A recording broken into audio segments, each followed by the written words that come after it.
വേണമെന്ന് അന്വേഷിക്കാൻ പറഞ്ഞു ബാബുവേട്ടൻ. ബാബുവേട്ടൻ, നീ എങ്ങനെയാണ് അവനെ സഹിക്കുന്നത്? പലതും അങ്ങനെ സഹിക്കേണ്ടി വരുന്നു, തൊഴിലിന്റെ ഭാഗമായിട്ട്. നിനക്കെന്നോട് തീരാത്ത വകയുണ്ടാവുള്ളിൽ, എനിക്കറിയാം. ഏയ്, എത്തേണ്ട സ്ഥലത്തെത്തിയതിന് പക തോന്നണു. പത്രങ്ങളിൽ കാണുമ്പോൾ കൂടുതൽ പേര് കിട്ടുന്നെന്നറിയുമ്പോൾ സന്തോഷിക്കാറേ ഉള്ളൂ.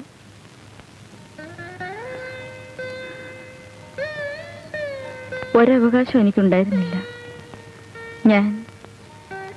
ഞാൻ ആരുമായിരുന്നില്ല. ഇവിടെയാണ് ക്യാമ്പെന്ന് ഭാരതിയോട് പറഞ്ഞു. എഴുതാൻ പോകുന്നെന്ന് പറഞ്ഞു. വിസ്തരിക്കാൻ നിന്നില്ല. അവൾക്ക് ഞാൻ ഏത് നേരം അവളുടെ കൺവെട്ടത്ത് വേണം. അങ്ങനെ ചില പിടിവാശികൾ. അത് നല്ലതല്ലേ? ചേട്ടനെ അടക്കി ഭരിച്ച അതേ ശീലം തന്നെ എൻ്റെ അടുത്തും.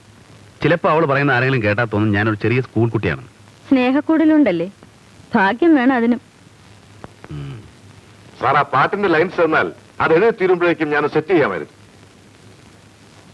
നീ അത് പറഞ്ഞില്ലേ, അതിന് വേറെ ആളെ വിളിക്കണ്ട. സാർ ആദ്യം കവിതയാണ് തുടങ്ങിയതെന്ന് ഗീത പറഞ്ഞു. തിരക്കില്ല, ഇത് എഴുതി കഴിഞ്ഞിട്ടായാലും മതി.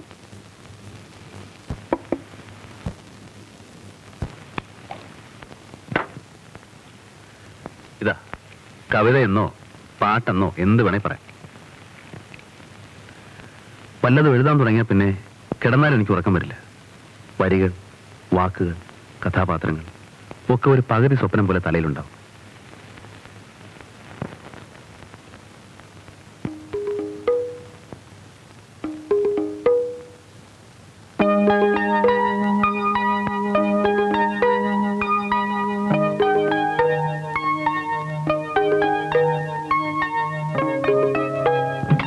പോയി കിടക്കൂ.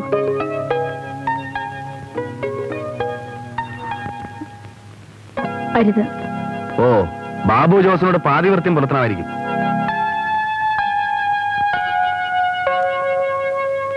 എനിക്കെന്തുമാകാം, ജയച്ചേട്ടൻ താഴാൻ പാടില്ല. ബാബു ജോസ് എനിക്കാരുമില്ല. നിർത്തേണ്ട അകലത്തിൽ നിർത്താൻ എനിക്കറിയാം. ഭാരതിയെ ഇനി വഞ്ചിച്ചാൽ എന്റെ മനസ്സിൽ എന്നും അഴുക്കുണ്ടാവും. പോയി കിടക്കൂ.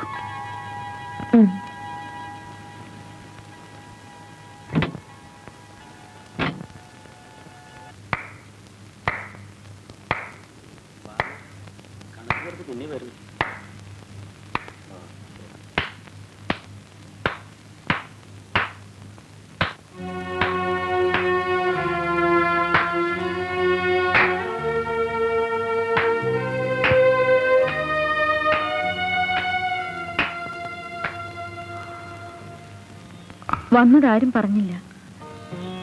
ഗേറ്റിൽ കടത്തി വിട്ടില്ല. 5 രൂപ മുടക്കി കയറി. ഇതെന്തൊരു വേഷമാണ്? ആളുകൾ കണ്ടാൽ എന്ത് വിചാരിക്കും? എന്ത് വിചാരിക്കാൻ? ജയദേവൻ മരിച്ചു, ഔട്ട്. അതാരും പറഞ്ഞില്ലേ? ഒരു നിരൂപകനും പറഞ്ഞു കേട്ടില്ലേ? വരൂ, വാനുണ്ട്, ഞാൻ കൊണ്ടുവിടാം. നടന്നോളൂ കുട്ടി. എവിടെയാണ് താമസം? തെരുവിൽ, കെയർ ഓഫ് ഫുട്പാത്ത്. ഞാൻ ആരെങ്കിലും കൂട്ടി വീട്ടിലെത്തിക്കാം. എനിക്ക് വീടില്ല. എനിക്കിപ്പോ ഒരു വീടില്ല. വരൂ.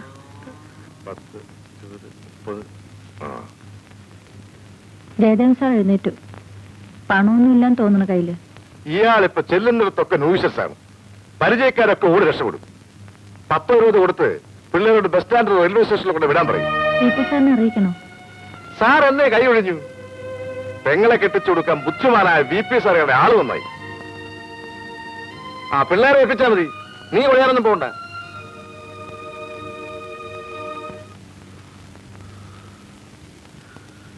ഭയങ്കര തലവേദന. ചായ കൊണ്ടുവരാൻ പറയട്ടെ? വേണ്ടതിപ്പോ ഒരു പെഗ് മദ്യമാണ്, തലയൊന്ന് ശരിയാവാൻ. ആളുകൾ പറഞ്ഞപ്പോൾ ഈ നിലയിൽ എത്താൻ ധരിച്ചില്ല. എങ്കിൽ ഇപ്പൊ ധരിച്ചോ? വളരെ മോശക്കാരനാണ് ഞാൻ. ജയദേവൻ ധൂർത്തൻ, ഒന്നിനും കൊള്ളാത്തവൻ, വെറും തണ്ടി. വെറുതെ അതുമൊന്നും പറയരുത്. ചായ കുടിച്ച് റെഡിയാകുമ്പോഴേക്ക് ടാക്സി വിളിപ്പിക്കാം. എന്തിന്? ബസ് സ്റ്റാൻഡിലെ സ്റ്റേഷനിൽ കൊണ്ടുവിടാം. വീട്ടുകാരെന്ത് വിചാരിക്കും? ഒരാളും എന്നെ കാത്തിരിക്കുന്നില്ല. ഓവറായി കണ്ടപ്പോ ഭാരതി ശകാരിച്ചിട്ടുണ്ടാവും. അതല്ലേ കാര്യം? ആരും എന്നെ ഉപദേശിക്കാൻ നോക്കണ്ട. ആ വീട്ടിൽ ഞാൻ ഇനി കയറില്ല. ഇപ്പോൾ ഒന്നും എഴുതാറില്ലേ? ആർക്കും ഞാൻ എഴുതി ആവശ്യമില്ല, പിന്നെ എന്ത് എഴുതണം? പണിയെടുക്കാൻ റെഡിയാണെങ്കിൽ ആവശ്യക്കാരുണ്ടാവും. ഞാൻ ബാബുവേട്ടനോട് പറഞ്ഞ് ഇന്ന് അഡ്വാൻസ് വാങ്ങിത്തരാം. 1 മാസത്തിനകം നാടകം എഴുതി തന്നാ മതി. മറ്റേ നാടകം കൊണ്ട് നല്ല പേര് കിട്ടിയല്ലോ. ഓ, നീയും കലയുടെ രക്ഷിതാവാണല്ലോ ഇപ്പൊ. അതുകൊണ്ടല്ല, തൽക്കാലത്തെ വിഷമം തീരട്ടെ എന്ന് കരുതി. സ്റ്റേജിന് ഇത്രയെന്ന് കണക്ക് വെച്ച് തരാൻ പറയും. ഒരു സ്ഥിര വരുമാനമായല്ലോ. മനസ്സിലൊന്നുമില്ല, ശൂന്യം. പിന്നെ എന്തെഴുതാൻ? മുമ്പ് കളിച്ച നാടകത്തിൽ ഒരാൾ പറയുന്നുണ്ട്, ദൈവം തന്ന സിദ്ധികൾ നഷ്ടപ്പെടില്ല, ചിലപ്പോൾ എവിടെയോ തെറ്റിവെച്ചിരിക്കുമെന്ന്. കുളിച്ച് റെഡിയാവൂ. വീട്ടിൽ പോകുന്നില്ലെങ്കിൽ ഇവിടെ ഇരുന്ന് എഴുതാം. ചിലവ് കമ്പനിയിൽ നിന്ന് കൊടുത്തോളും. ജോലി ചെയ്ത് വരികയാണെന്നറിഞ്ഞാൽ ഭാരതിക്ക് സന്തോഷാവും.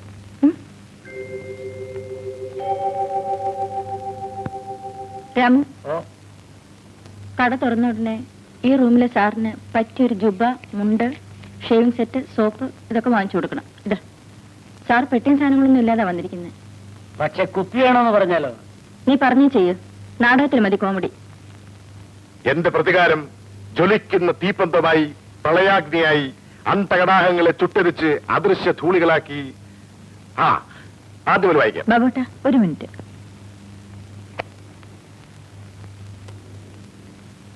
പുള്ളി പോയില്ലേ? വീട്ടിൽ നിന്ന് വഴക്കിട്ട് പോന്നതാ. പുതിയ നാടകം എഴുതാൻ ഞാൻ പറഞ്ഞു. കുറച്ച് അഡ്വാൻസ് കൊടുത്ത് ഒന്ന് വിളിച്ചു പറഞ്ഞ വലിയ സന്തോഷാവും. നിനക്ക് ഭ്രാന്താണോ? ഇയാൾ നാടകം എഴുതുവോ? ഇയാൾ എഴുതി കളിച്ചിട്ടാണല്ലോ ഈ വാനും കോപ്പൊക്കെ ഉണ്ടായത്. അത് അന്നേക്ക് സ്വല്പം പേരുണ്ടായിരുന്നു. ഇപ്പൊ ഈ കമ്പനിക്ക് പേരുണ്ട്. ഞാൻ എഴുതി കളിച്ചാലും ബുക്കിംഗ് കിട്ടും. കമ്പനിയുടെ പേര്. ജയച്ചേട്ടൻ കുറച്ച് കഷ്ടത്തിലാ. പത്രമോഫീസിലെ പണിയുമില്ല. നമ്മൾ ഇപ്പോഴല്ലേ സഹായിക്കേണ്ടത്. ചെയ്ത പണിക്കുള്ള കാശൊക്കെ അന്ന് കൊടുത്തിട്ടുണ്ട്. നീ വായനക്കിരുന്നാട്ടെ. ഞാൻ വാക്ക് കൊടുത്തു. നീയോ ഞാനോ ഈ ട്രൂപ്പ് നടത്തുന്നത്? അയാളുടെ പാവം പറ. എനിക്ക് വേണ്ടി പ്ലീസ്. എന്താ ശകലം പ്രേമം തോന്നിയോ?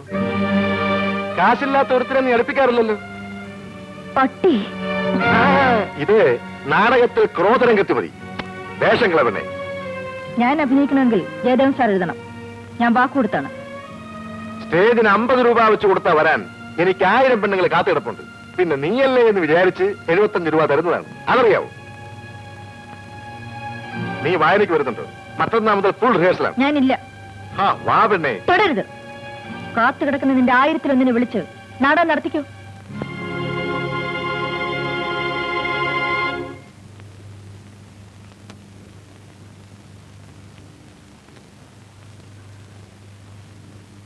ബാബു ജോസിന് ഞാൻ വേണ്ടെന്ന അഭിപ്രായം അല്ലേ? നന്ദിയില്ലാത്തവൻ. ഞാൻ ഈ ട്രൂപ്പ് വിട്ടു. വിട്ടിത്തം. ബാബുവിനിപ്പോ കുറെ കൂടെ സൗകര്യങ്ങളൊക്കെ ഉണ്ട്. കുറെ കൂടെ പേരുള്ള ഒരാളെ വിളിക്കാം. എനിക്ക് വിഷമമില്ല. ഞാൻ പോട്ടെ. എങ്ങോട്ട്? അങ്ങനെയൊന്നുമില്ല, എവിടേക്കെങ്കിലും. വീട്ടിലേക്കല്ല. എന്റെ വീടുണ്ട്. എന്തെങ്കിലും ശരിയാവുന്നത് വരെ അവിടെ താമസിക്കാം. വീട്ടിൽ പോകുന്നില്ല എന്നത് ഉറപ്പാണെങ്കിൽ. ആരും സഹതപിക്കേണ്ട കാര്യമില്ല. തെരുവിൽ കിടക്കുന്നൊന്ന് കേൾക്കാൻ വയ്യ. എന്തെങ്കിലും ജോലിക്ക് ശ്രമിക്കാം. അല്ലെങ്കിൽ വല്ലതും എഴുതാം. പഴയ ആളായി തിരിച്ചെത്തുമ്പോ ഭാരതി ഒക്കെ മറന്നോളൂ. ഒരപവാദം കൂടി ഉണ്ടാക്കാൻ പറഞ്ഞല്ല, പിടിച്ചെടുക്കലുമല്ല. ജയച്ചേട്ടന്റെ സൗകര്യം പോലെ. ഞാൻ കൂടെ വരുന്നു. പക്ഷെ ചില വ്യവസ്ഥകളുണ്ട്. നേരത്തെ ഞാൻ പറയുന്നു. അറിയാം. മദ്യം. ഉള്ള കഴിവ് നഷ്ടപ്പെടാതിരിക്കാനാണ് ഞാൻ പറയുന്നത്. ശ്രമിച്ചു നോക്കാമെന്ന് വാക്ക് തരണം. ഇപ്പോൾ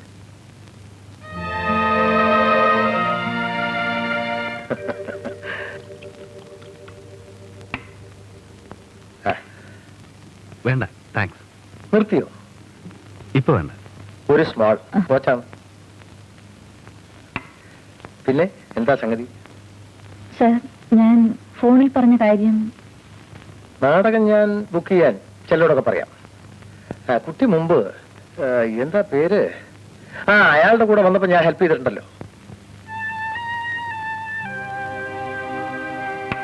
അപ്പോയിന്റ്മെന്റ് പരസ്യം ചെയ്തിട്ട് വേണമെന്നാണ് പുതിയ നിയമം. യൂണിയൻ കുഴപ്പങ്ങൾ.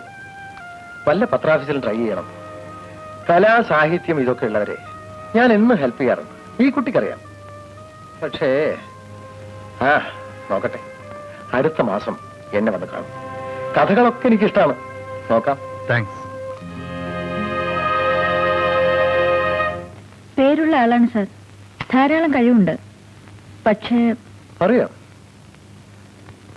ഇപ്പോ നാടകല്ലേ? പഴയ ട്രൂപ്പ് വിട്ടു. പുതിയ ട്രൂപ്പ് ഉണ്ടാക്കാൻ നോക്കണം. ഞാൻ എന്ത് സഹായം വേണമെങ്കിലും ചെയ്യാം. വരട്ടെ സാർ.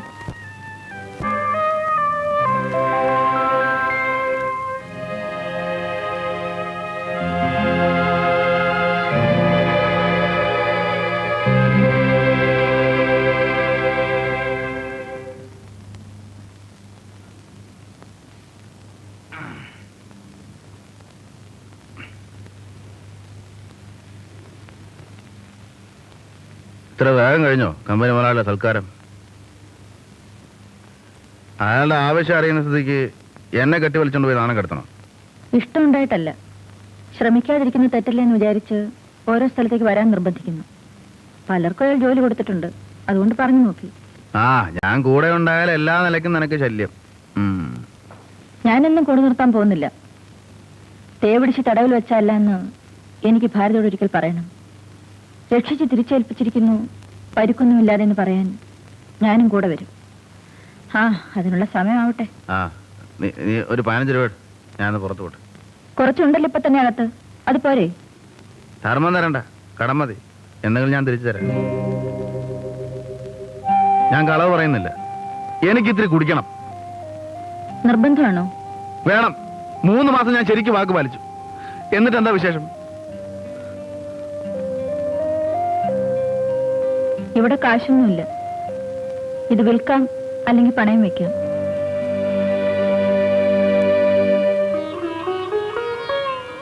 നാളെ മറ്റന്നാളോ അത് വേണ്ടി വരും. ഏതായാലും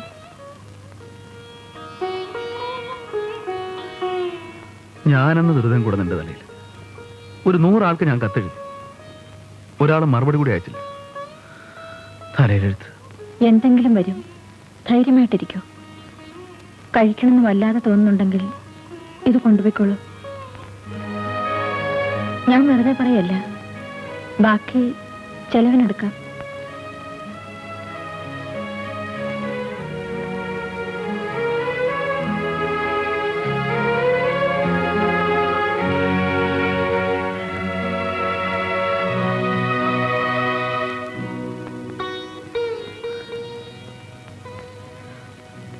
സമാധാനമായിരിക്കും.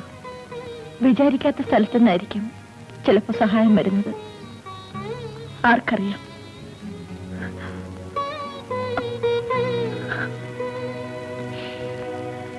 അപ്പോൾ നീയാണ് പുതിയ രക്ഷാധികാരി? ഒരാളെ കൂടെ രക്ഷിക്കാൻ കഴിവുണ്ടായിട്ടല്ല, തെരുവിൽ കിടക്കുന്ന കഷ്ടമല്ലെന്ന് കരുതി. ഇനി എനിക്കാവില്ല. മടുത്തിട്ടല്ല, നിത്യവൃത്തി കഴിയണ്ടേ. കഴിവുള്ള ഒരാൾ നശിക്കുന്നത് കണ്ടു നിൽക്കാൻ കഴിവ് മാത്രം പോരാ, മനുഷ്യനാവണം. ഏറ്റവും വലിയ വാഗ്ദാനം എന്നൊക്കെ സാർ ആദ്യം എഴുതിയത് ഞാനും കുറച്ചൊക്കെ വായിച്ചിട്ടുണ്ട്. നീയും തുടങ്ങിയോ സാഹിത്യം? സാറിനോട് തർക്കിക്കാനൊന്നും എനിക്കാവില്ല. അവന്റെ സമ്പാദ്യം കൂടി കണക്ക് കൂട്ടിയിട്ടുണ്ടാവും വിളിച്ചു കയറ്റിയപ്പോൾ. അത് പിഴച്ചു, അതല്ലേ സത്യം? അത്ര ബുദ്ധിയില്ലാത്തോളല്ല സർ. പട്ടിണി കിടത്താതെ കുറെ കാലമൊക്കെ പോറ്റാൻ എനിക്കും കഴിയും. ആവശ്യക്കാരുണ്ട്, എനിക്കറിയാം.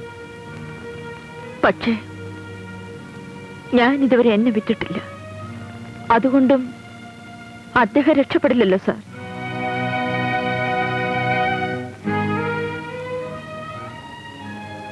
നല്ലവളാണെന്ന് ഒരുത്തിനെ കൊണ്ടും പറയിപ്പിക്കണമെന്ന നിർബന്ധവും എനിക്കില്ല.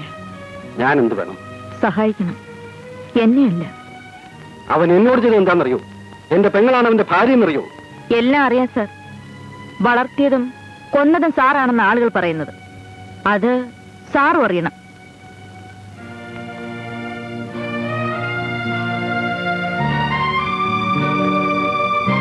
ഉപയോഗമില്ലാത്ത ആളായിപ്പോയി എന്ന വിചാരമാണ് മാറിക്കിട്ടേണ്ടത്. പറ്റിയൊരു ജോലി, ശരിയായ ആൾക്കാരുമായി ബന്ധം. അവന്റെ സ്റ്റഡി ക്ലാസ് ഛർദ്ദിക്കാണല്ലേ, അതോ നാടകത്തിലെ വാചകങ്ങളോ? നാടകക്കാര് നല്ല കാര്യം ഉള്ളിത്തട്ടി പറഞ്ഞാലും പണ്ട് പഠിച്ചത് ഛർദ്ദിക്കുകയാണെന്ന് തോന്നും. അത് ഞങ്ങളുടെ തലയിലെടുത്ത്. ഞാനൊരു കത്ത് തരാം. ഒരിക്കൽ കൂടി ഒരു അവസരം കൊടുത്ത് പറ്റില്ലെങ്കിൽ എഴുതി തള്ളാൻ പറഞ്ഞുകൊണ്ടൊരു കത്ത്. അതുകൊണ്ട് വർഗീസ് സാറിനെ ചെന്ന് കാണട്ടെ, പോരെ? പോരാ. സാർ അയാളെ മനസ്സിൽ വെറുക്കരുത്. അനിയത്തിയുടെ കാര്യം എനിക്കറിയില്ല. അതും കൂടെ ഒരു അപേക്ഷയാണ്.